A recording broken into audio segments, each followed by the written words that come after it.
এই মুহূর্তে দাঁড়িয়ে আছি কোন্নগর মাস্টারপাড়ার সেই বাড়িতে। দেখতেই পাচ্ছেন আমার পেছনে যে আম গাছটি রয়েছে, এই আম গাছে আম পাড়তে উঠেছিল দুই কিশোর। সেই আম পাড়াকে কেন্দ্র করেই দুই কিশোরকে ব্যাপক মারধর করার অভিযোগ এই বাড়িতে এক ভাড়াটিয়া টোটো চালকের।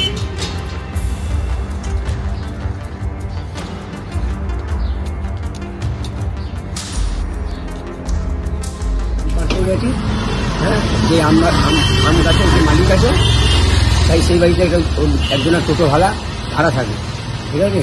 সেই টোটোওয়ালা বলে ওকে মেরেছে, আর এমন মেরেছে কি বলবো।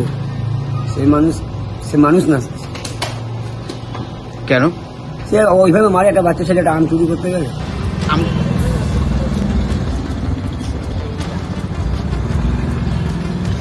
যে টোটো চালকের বিরুদ্ধে অভিযোগ যে তারা এই কিশোরকে প্রথমে আম গাছ থেকে নামিয়ে ব্যাপক মারধর করে।